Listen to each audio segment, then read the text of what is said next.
comeatelas, comeatelas, life to the dying, in the king's hand lying. It is but a doggerel, I fear, garbled in the memory of old wives. Its meaning I leave to your judgment, if indeed it has any. But old folks still use an infusion of the herb for headaches. Then, in the name of the king, go and find some old man of less lore and more wisdom who keeps some in his house, cried Gandalf. Now Aragorn knelt beside Faramir and held a hand upon his brow, and those that watched felt that some great struggle was going on. For Aragorn's face grew gray with weariness, and ever and anon he called the name of Faramir, but each time more faintly to their hearing, as if Aragorn himself was removed from them, and walked afar in some dark vale, calling for one that was lost. And at last Virgil came running in, and he bore 6 leaves in a cloth. "It is king's foil, sir," he said, "but not fresh, I fear. It must have been cold 2 weeks ago at the least. I hope it will serve, sir." Then looking at Faramir, he burst into tears. But Aragorn smiled. "It will serve," he said. "The worst is now over. Stay and be comforted." Then, taking 2 leaves, he laid them on his hands and breathed on them, and then he crushed them, and straightway a living freshness filled the room, as if the air itself awoke and tingled, sparkling with joy. And then he cast the leaves into the bowls of steaming water that were brought to him, and at once all hearts were lightened. For the fragrance that came to each was like a memory of dewy mornings of unshadowed sun in some land of which the fair world in spring is itself but a fleeting memory. But Aragorn stood up as one refreshed, and his eyes smiled as he held a bowl before Faramir's dreaming face. "Well now, who would have believed it?" said Ioreth to a woman that stood beside her. "The weed is better than I thought. It reminds me of the roses of Imloth Melui when I was a lass, and no king could ask for better." Suddenly Faramir stirred, and he opened his eyes, and he looked on Aragorn, who bent over him, and a light of knowledge and love was kindled in his eyes, and he spoke softly. "My lord, you called me. Ikome, what does the king command?" "Walk no more in the shadows, but awake," said Aragorn. "You are weary. Rest a while, and take food, and be ready when I return." "I will, lord," said Faramir, "for who would lie idle when the king has returned?" "Farewell, then, for a while," said Aragorn. "I must go to others who need me." And he left the chamber with Gandalf and Imrahil. But Baragond and his son remained behind, unable to contain their joy. As he followed Gandalf and shut the door, Pippin heard Ioreth exclaim, "King, did you hear that?" "What did I say?" "The hands of a healer," I said. And soon the word had gone out from the house that the king was indeed come among them. And after war he brought healing, and the news ran through the city. But Aragorn came to and he said, "Here there is a grievous hurt and a heavy blow. The arm that was broken has been tended with due skill, and it will mend in time if she has the strength to live. It is the shield arm that is maimed, but the chief evil comes through the sword arm, in that there now seems no life, although it is unbroken. Alas! For she was pitted against a foe beyond the strength of her mind or body. And those who will take a weapon to such an enemy must be sterner than steel, if the very shock shall not destroy them. It was an evil doom that set her in his path, for she is a fair maiden, fairest lady of a house of queens. And yet I know not how I should speak of her. When I first looked on her and perceived her unhappiness, It seemed to me that I saw a white flower standing straight and proud, shapely as a lily, and yet knew that it was hard, as if wrought by elf rites out of steel. Or was it maybe a frost that had turned its sap to ice, and so it stood, bitter-sweet, still fair to see, but stricken, soon to fall and die?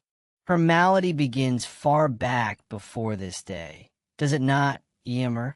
A marvel that you should ask me. Lord, he answered, for I hold you blameless in this matter, as in all else. Yet I knew not that in my sister was touched by any frost until she first looked on you. Care and dread she had, and shared with me, in the days of Worm-tongue and the king's bewitchment, and she tended the king in growing fear. But that did not bring her to this pass. My friend, said Gandalf, you had horses and deeds of arms and the free fields. But she, born in the body of a maid, had a spirit and courage at least the match of yours. Yet she was doomed to wait upon an old man, whom she loved as a father, and watch him falling into a mean, dishonored dotage. And her part seemed to her more ignoble than that of the staff he leaned on. Think you that Worm-tongue had poison only for Theoden's ears? Dotard, what is the house of your old but a thatched barn where brigands drink in the reek, and their brats roll on the floor among their dogs? Have you not heard those words before? Saruman spoke them, the teacher of Worm-tongue, though I do not doubt that Worm-tongue at home wrapped their meaning in terms more cunning. My lord, if your sister's love for you, and her will still bent to her duty, had not restrained her lips, you might have heard even such things as these escape them. But who knows what she spoke to the darkness, alone, in the bitter watches of the night, when all her life seemed shrinking, and the walls of her bower closing in about her, a hutch to trammel some wild thing in. Then Eomer was silent, and looked on his sister, as if pondering anew all the days of their past life together. But Aragorn said, I saw also what you saw, Eomer. Few other griefs amid the ill chances of this world have more bitterness and shame for a man's heart than to behold the love of a lady so fair and brave that cannot be returned. Sorrow and pity have followed me ever since I left her desperate in Dunharrow and rode to the paths of the dead, and no fear upon that way was so present as the fear for what might befall her. And yet, Eomer, I say to you that she loves you more truly than me, for you she loves and knows. But in me she loves only a shadow and a thought, a hope of glory and great deeds, and lands far from the fields of Rohan. I have, maybe, the power to heal her body and to recall her from the dark valley. But to what she will awake, hope or forgetfulness or despair, I do not know. And if to despair, then she will die, unless other healing comes which I cannot bring. Alas, for her deeds have set her among the queens of great renown. Then Aragorn stooped and looked in her face, and it was indeed white as a lily, cold as frost, and hard as graven stone. But he bent and kissed her on the brow, and called her softly, saying, Eowyn, Eamund's daughter, awake, for your enemy has passed away. She did not stir, but now she began again to breathe deeply, so that her breast rose and fell beneath the white linen of the sheet. Once more Aragorn bruised 2 leaves of Athelas and cast them in a steaming water, and he laved her brow with it, and her right arm lying cold and nerveless on the coverlet. Then, whether Aragorn had indeed some forgotten power of Westoness, or whether it was but his words of the Lady Inn that wrought on them. As the sweet influence of the herb stole about the chamber, it seemed to those who stood by that a keen wind blew through the window, and it bore no scent, but was an air wholly fresh and clean and young, as if it had not before been breathed by any living thing, and came new-made from snowy mountains high beneath a dome of stars, or from shores of silver, far away washed by seas of foam. "Awake, Lady of Rohan," said Aragorn again, and he took her right hand in his and felt it warm with life returning. "Awake! The shadow is gone, and all darkness is washed clean." Then he laid her hand in Eomer's and stepped away. "Call her," he said, and he passed silently from the chamber. "Eowyn, Eowyn!" cried Eomer amid his tears. But she opened her eyes and said, "Eomer, what joy is this? For they said that you were slain." "Nay, but that was only the dark voices in my dream. How long have I been dreaming?" "Not long, my sister," said Eomer. "But think no more on it. I'm strangely weary," she said. "I must rest a little. But tell me, what of the Lord of the Mark? Alas! Do not tell me that that was a dream, for I know that it was not. He is dead as he foresaw." "He is dead," said Eomer, "but he bade me say farewell to Ian, dearer than daughter. He lies now in great honor in the citadel of Gondor." "That is grievous," she said, "and yet it is good beyond all that I dared hope in the dark days, when it seemed that the house of Ural was sunk in honor less than any shepherd's cot. And what of the king's esquire, the halfling? Eomer, you shall make him a knight of the Riddermark, for he is valiant. He lies near by in this house, and I will go to him," said Gandalf.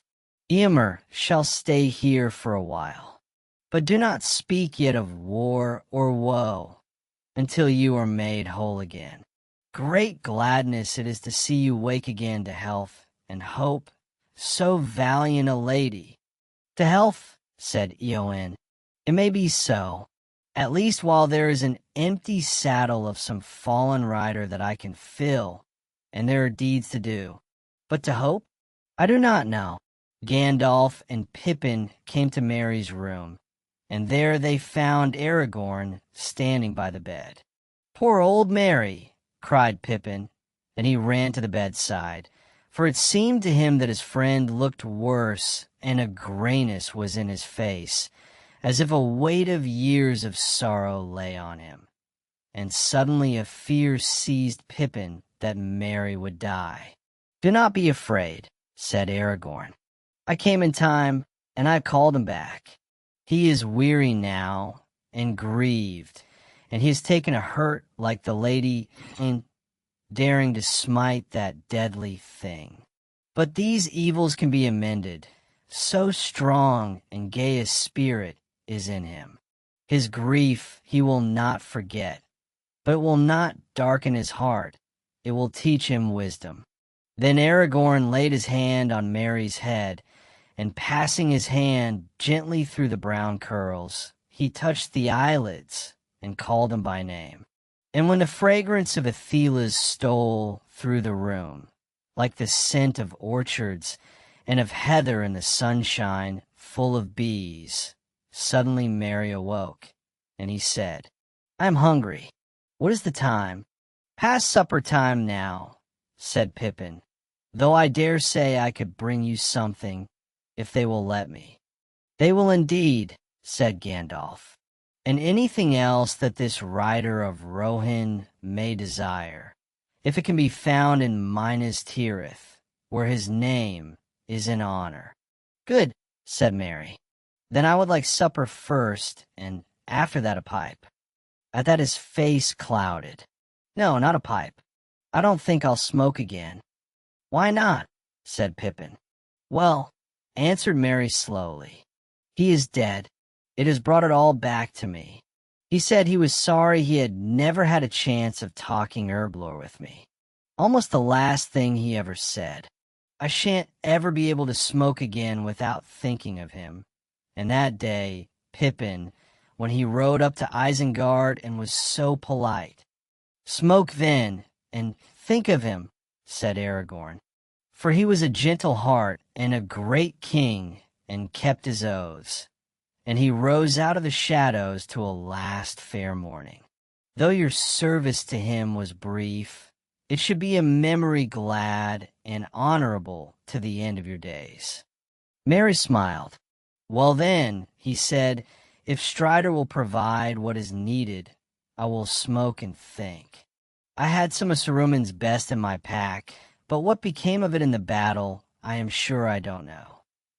Master Meriadoc, said Aragorn, if you think that I have passed through the mountains and the realm of Gondor with fire and sword to bring herbs to a careless soldier who throws away his gear, you are mistaken. If your pack has not been found, then you must send for the herb master of this house, and he will tell you that he did not know that the herb you desire had any virtues, but that it is called Westman's weed by the vulgar, and Galena's by the noble, and other names in other tongues more learned. And after adding a few half-forgotten rhymes that he does not understand, he will regretfully inform you that there is none in the house, and he will leave you to reflect on the history of tongues.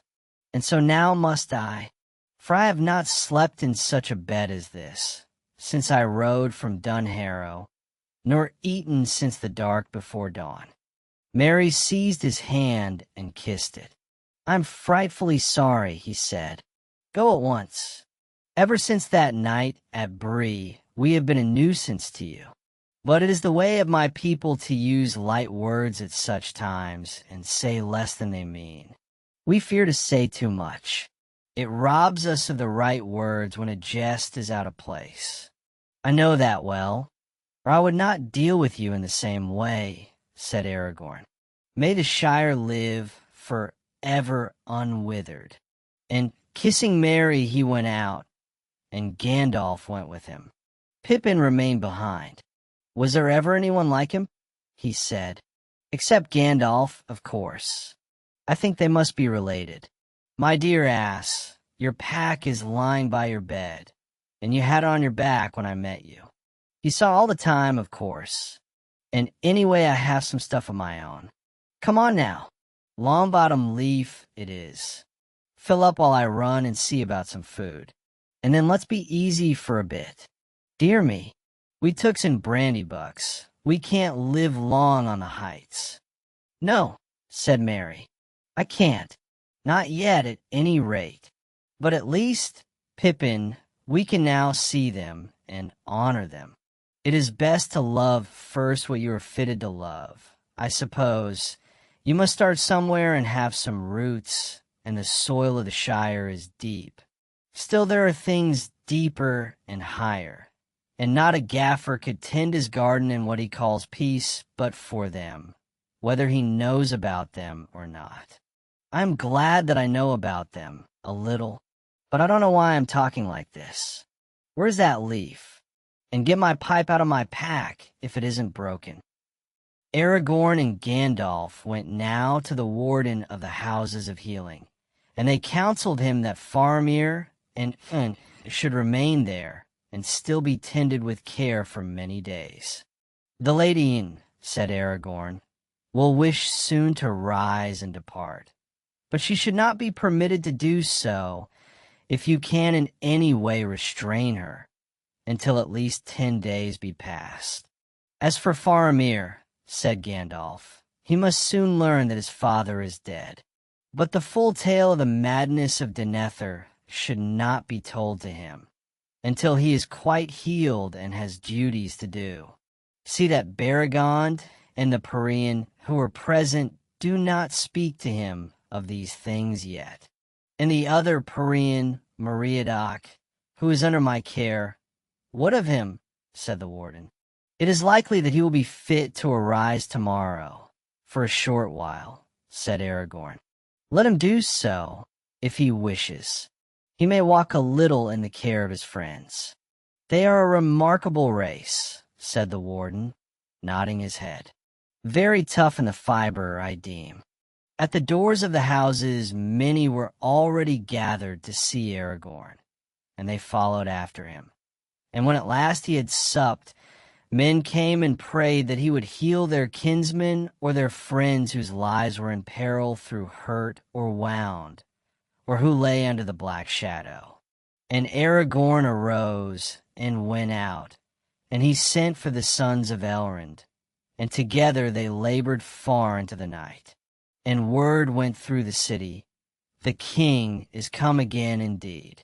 And they named him Elfstone, because of the green stone that he wore, and so the name which it was foretold at his birth that he should bear was chosen for him by his own people. And when he could labor no more, he cast his cloak about him, and slipped out of the city, and went to his tent just ere dawn, and slept for a little. And in the morning the banner of Dol Amroth, a white ship like a swan upon blue water, floated from the tower, and men looked up and wondered if the coming of the king had been but a dream. Chapter 9. The Last Debate.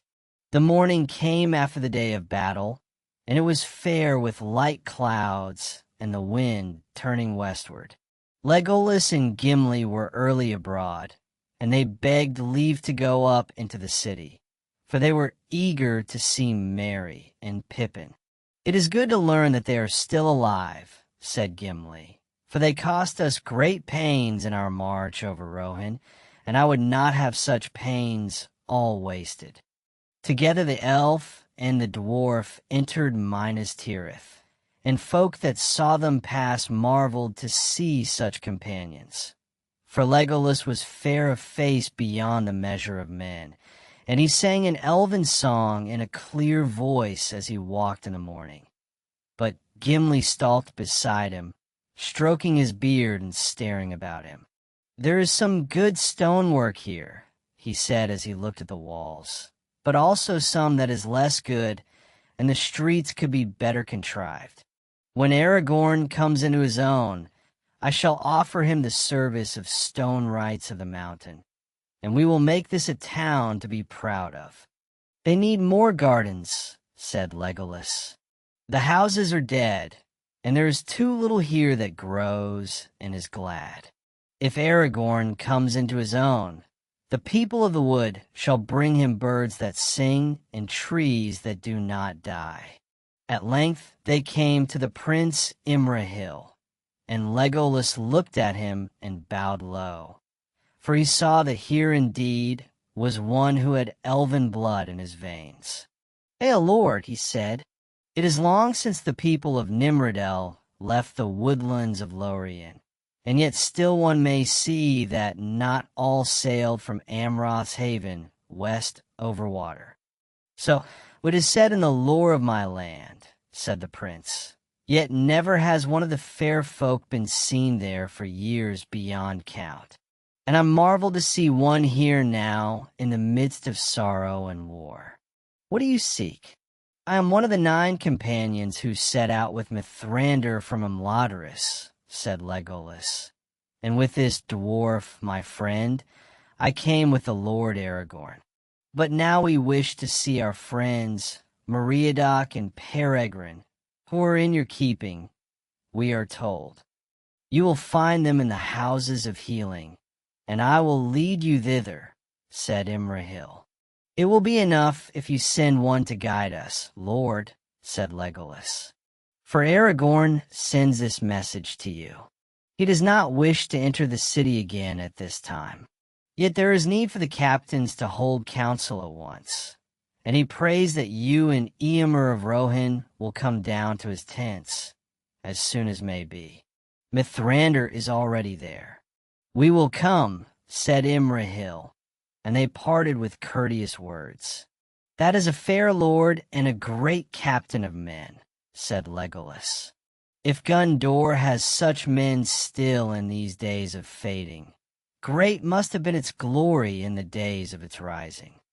And doubtless the good stonework is the older and was wrought in the first building, said Gimli. It is ever so with the things that men begin. There is a frost in spring or a blight in summer, and they fail of their promise. Yet seldom do they fail of their seed, said Legolas, and that will lie in the dust and rot to spring up again in times and places unlooked for.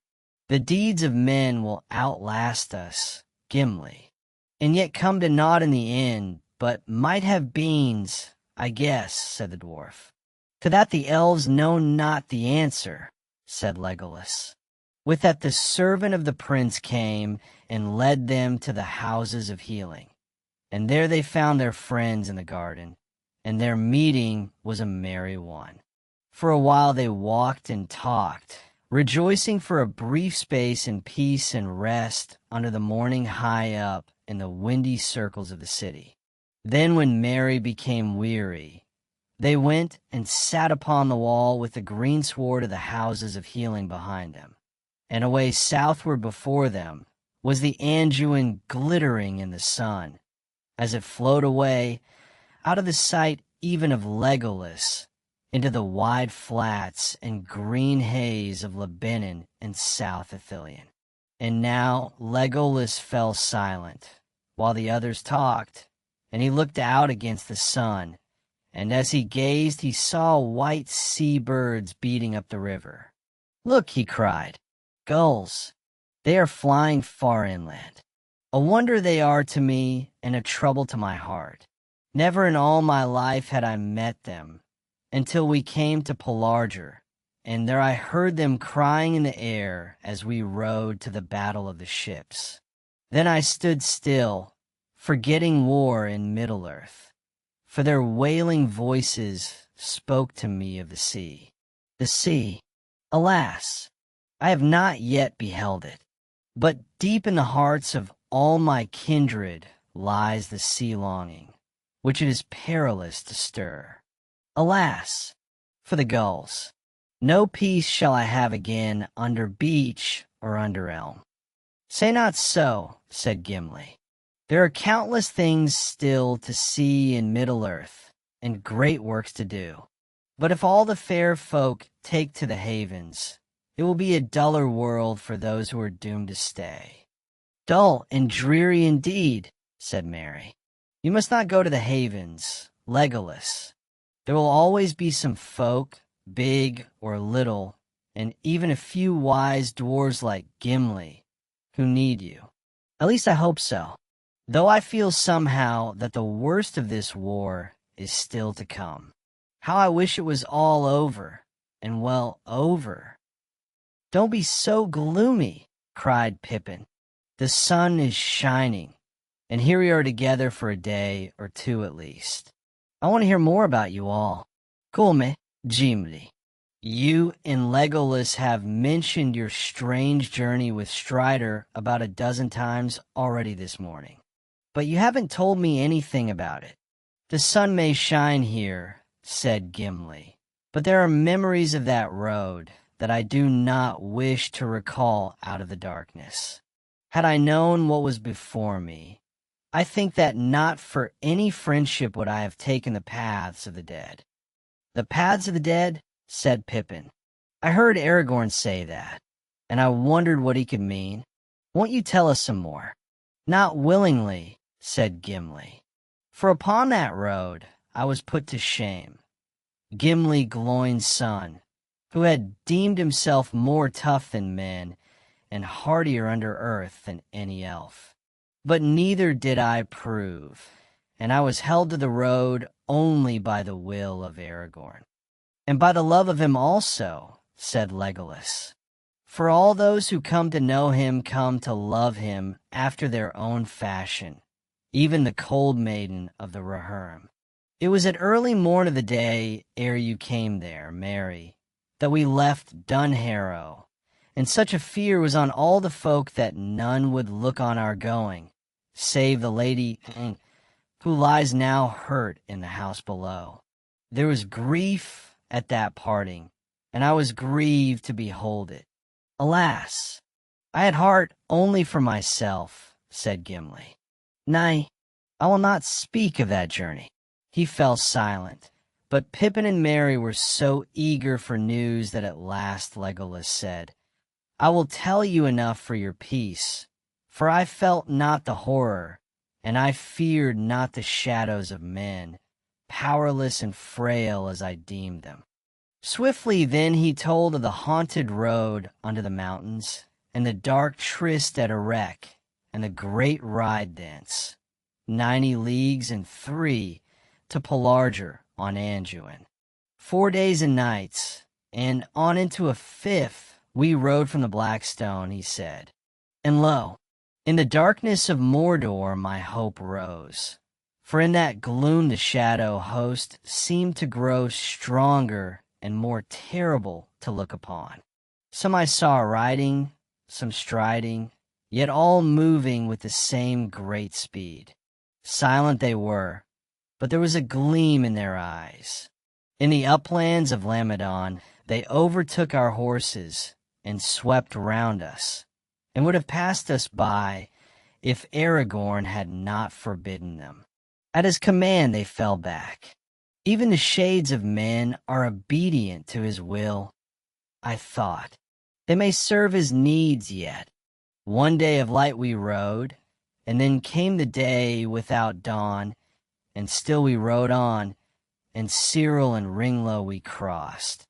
And on the 3rd day we came to Linhir above the mouth of Gilrain. And their men of Lamedon contested the fords with fell folk of Umbar and Harad, who had sailed up the river. But defenders and foes alike gave up the battle and fled when we came, crying out that the king of the dead was upon them. Only Angbor, lord of Lamedon, had the heart to abide us, and Aragorn bade him gather his folk and come behind, if they dared, when the grey host had passed. At Pelargir the heir of Isildur will have need of you, he said. Thus we crossed over Gilrain, driving the allies of Mordor in rout before us, and then we rested a while. But soon Aragorn arose, saying, Lo, already Minas Tirith is assailed. I fear that it will fall ere we come to its aid. So we mounted again before night had passed, and went on with all the speed that our horses could endure over the plains of Lebanon. Legolas paused and sighed, and turning his eyes southward softly he sang. Silver flow the streams from Selos to Iri. In the green fields of Lebanon, tall grows the grass there. In the wind from the sea, the white lilies sway, and the golden bells are shaken of mallows and alfrin. In the green fields of Lebanon, in the wind from the sea, green are those fields in the songs of my people, but they were dark then, gray wastes in the blackness before us. And over the wide land, trampling unheeded the grass and the flowers, we hunted our foes through a day and a night, until we came at the bitter end to the great river at last. Then I thought in my heart that we drew near to the sea, for wide was the water in the darkness, and sea-birds innumerable cried on its shores. Alas for the wailing of the gulls! Did not the lady tell me to beware of them? And now I cannot forget them. For my part one heeded them not, said Gimli, for we came then at last upon battle in earnest. There at Pelargir lay the main fleet of Umbar, 50 great ships and smaller vessels beyond count.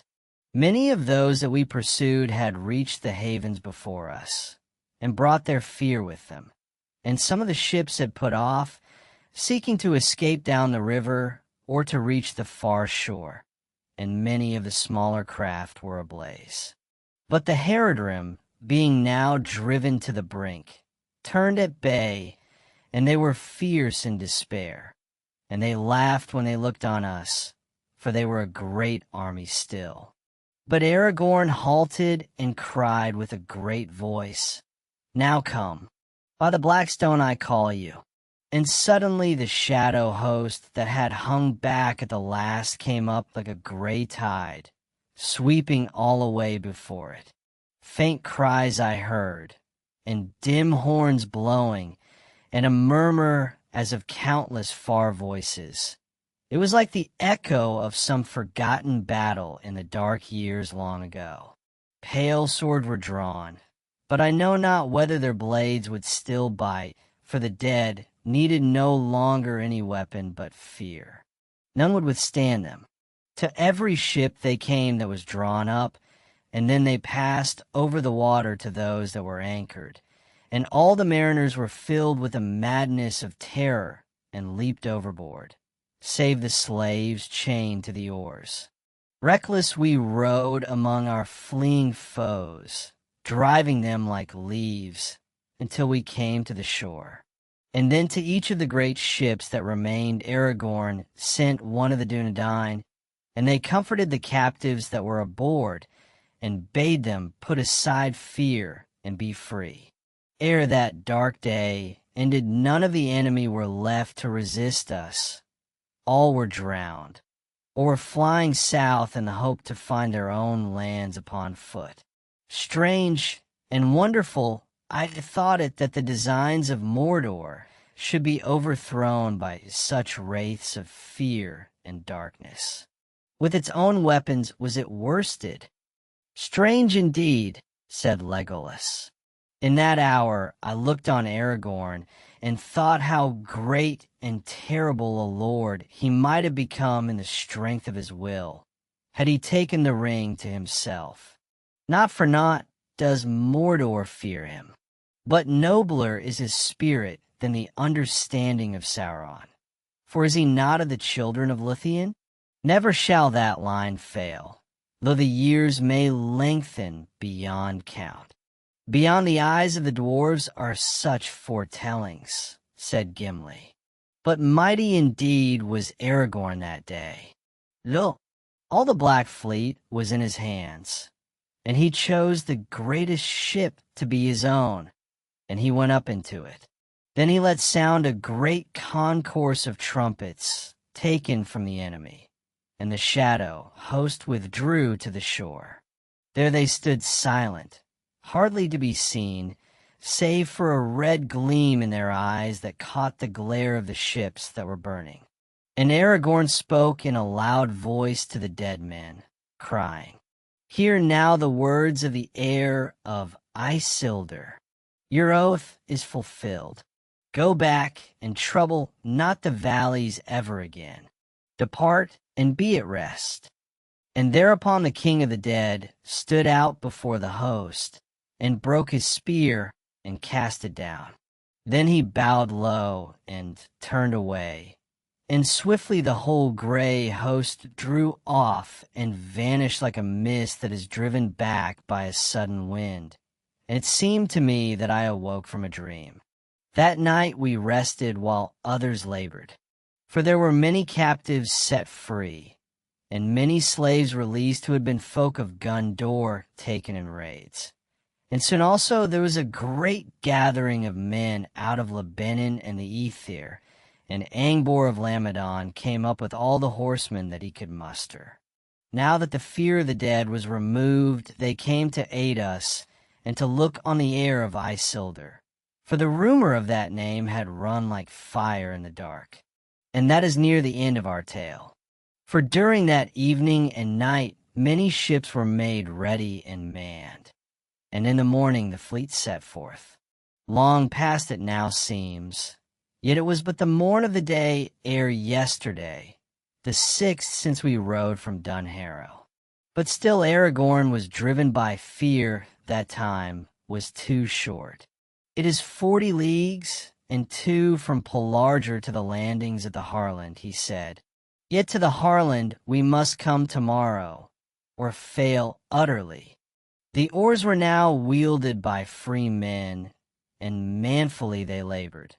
Yet slowly we passed up the great river, for we strove against its stream, and though that is not swift down in the south, we had no help of wind. Heavy would my heart have been for all our victory at the havens, if Legolas had not laughed suddenly. "Up with your beard, Durrance son," he said, "for thus is it spoken, oft hope is born when all is forlorn." But what hope he saw from afar he would not tell. When night came it did but deepen the darkness, and our hearts were hot, for away in the north we saw a red glow under the cloud, and Aragorn said, "Minas Tirith is burning." But at midnight hope was indeed born anew. Sea-crafty men of the Aether, gazing southward, spoke of a change coming with a fresh wind from the sea. Long ere day the masted ships hoisted sail, and our speed grew, until dawn whitened the foam at our prows. And so it was, as you know, that we came the third hour of the morning with a fair wind, and the sun unveiled, and we unfurled the great standard in battle. It was a great day and a great hour, whatever may come after. Follow what may, great deeds are not lessened in worth, said Legolas. Great deed was the riding of the paths of the dead, and great it shall remain, though none be left in Gondor to sing of it in the days that are to come. "And that may well befall," said Gimli, "for the faces of Aragorn and Gandalf are grave. Much I wonder what counsels they are taking in the tents there below. For my part, like Merry, I wish that with our victory the war was now over. Yet whatever is still to do, I hope to have a part in it, for the honor of the folk of the Lonely Mountain." "And I for the folk of the Great Wood," said Legolas, "and for the love of the Lord of the White Tree." Then the companions fell silent, but a while they sat there in the high place, each busy with his own thoughts, while the captains debated. When the Prince Imrahil had parted from Legolas and Gimli, at once he sent for Eomer, and he went down with him from the city, and they came to the tents of Aragorn that were set up on the field not far from the place where King Theoden had fallen. And there they took counsel together with Gandalf and Aragorn and the sons of Elrond. "My lords," said Gandalf, "listen to the words of the steward of Gondor before he died. You may triumph on the fields of the Pelennor for a day, but against the power that has now arisen there is no victory. I do not bid you despair, as he did, but to ponder the truth in these words. The stones of seeing do not lie, and not even the Lord of Barad-dûr can make them do so.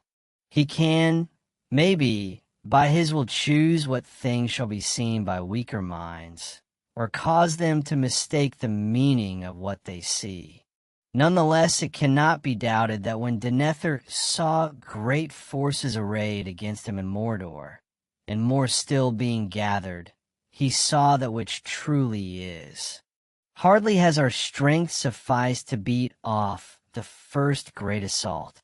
The next will be greater. This war, then, is without final hope, as Denethor perceived. Victory cannot be achieved by arms, whether you sit here to endure siege after siege, or march out to be overwhelmed beyond the river. You have only a choice of evils, and prudence would counsel you to strengthen such strong places as you have, and there await the onset, for so shall the time before your end be made a little longer.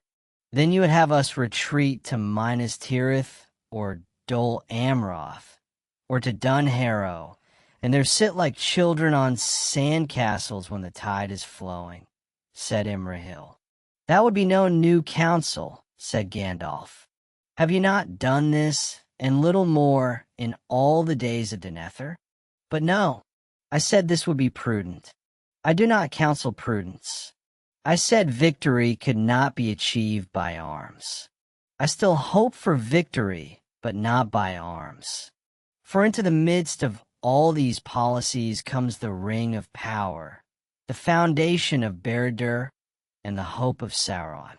Concerning this thing, my lords, you now all know enough for the understanding of our plight and of Sauron's.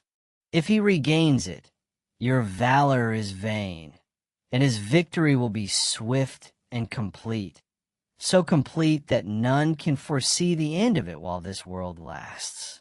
If it is destroyed, then he will fall, and his fall will be so low that none can foresee his arising ever again. For he will lose the best part of the strength that was native to him in his beginning, and all that was made or begun with that power will crumble, and he will be maimed forever, becoming a mere spirit of malice that gnaws itself in the shadows, but cannot again grow or take shape. And so a great evil of this world will be removed. Other evils there are that may come, for Sauron is himself but a servant or emissary. Yet it is not our part to master all the tides of the world, but to do what is in us for the succor of those years wherein we are set, uprooting the evil in the fields that we know, so that those who live after may have clean earth to till. What weather they shall have is not ours to rule. Now Sauron knows all this, and he knows that this precious thing which he lost has been found again, but he does not yet know where it is, or so we hope. And therefore he is now in great doubt. For if we have found this thing, there are some among us with strength enough to wield it. That too he knows. For do I not guess rightly, Aragorn, that you have shown yourself to him in the stone of Orthanc? I did so ere I rode from the Hornburg, answered Aragorn. I deemed that the time was ripe, and that the stone had come to me for just such a purpose. It was then 10 days since the ring-bearer went east from Rhoros, and the eye of Sauron, I thought, should be drawn out from his own land. Too seldom has he been challenged since he returned to his tower, though if I had foreseen how swift would be his onset and answer, maybe I should not have dared to show myself. Bare time was given me to come to your aid. But how is this? Asked Eomer. All is vain, you say, if he has the ring. Why should he think it not vain to assail us, if we have it? He is not yet sure, said Gandalf, and he has not built up his power by waiting until his enemies are secure, as we have done.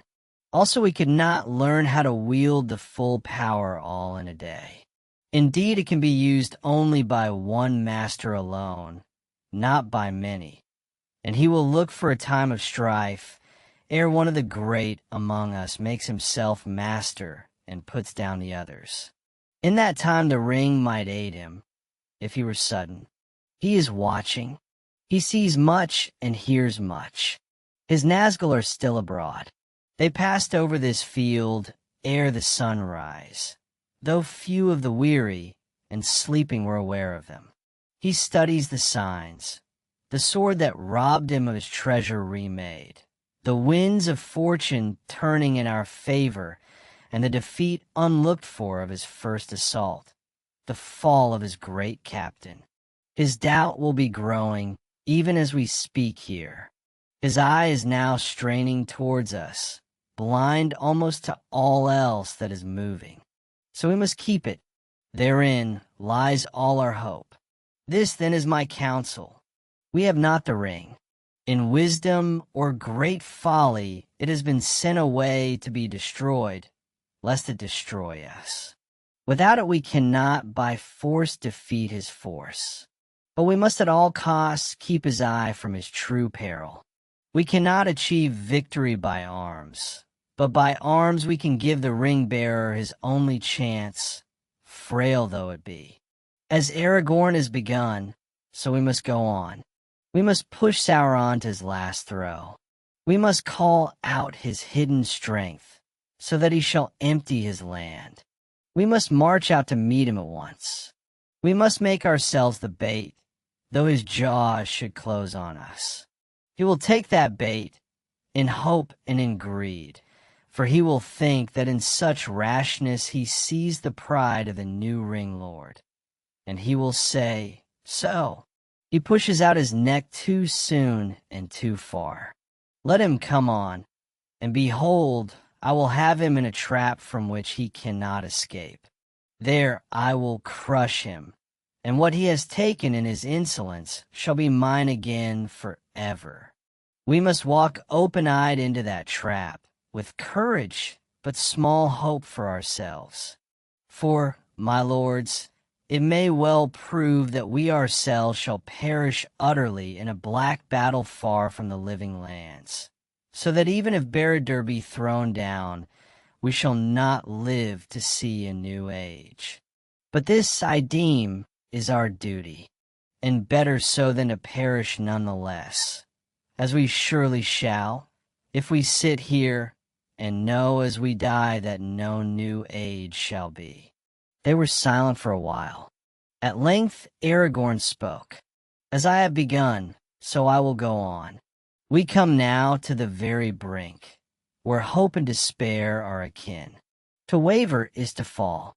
Let none now reject the counsels of Gandalf, whose long labors against Sauron come at last to their test.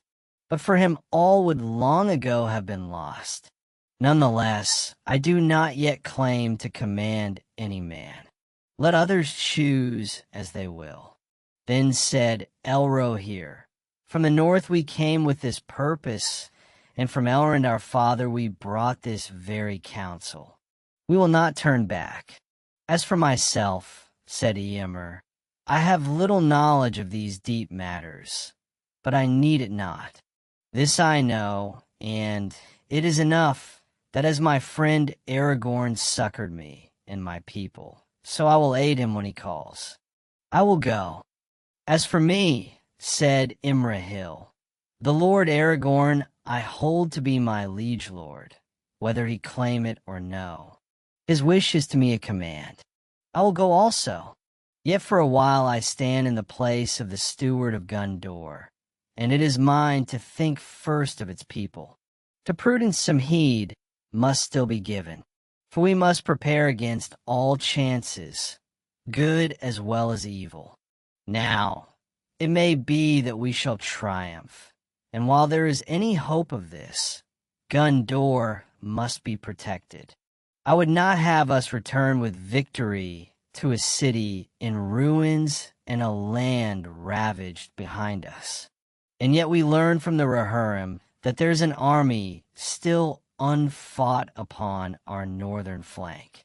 That is true, said Gandalf. I do not counsel you to leave the city all unmanned. Indeed, the force that we lead east need not be great enough for any assault in earnest upon Mordor, so long as it be great enough to challenge battle. And it must move soon. Therefore I ask the captains, what force could we muster and lead out in 2 days' time at the latest? And they must be hardy men that go willingly, knowing their peril. All are weary, and very many have wounds light or grievous, said Eomer, and we have suffered much loss of our horses, and that is ill to bear. If we must ride soon, then I cannot hope to lead even 2,000, and yet leave as many for the defense of the city. We have not only to reckon with those who fought on this field, said Aragorn.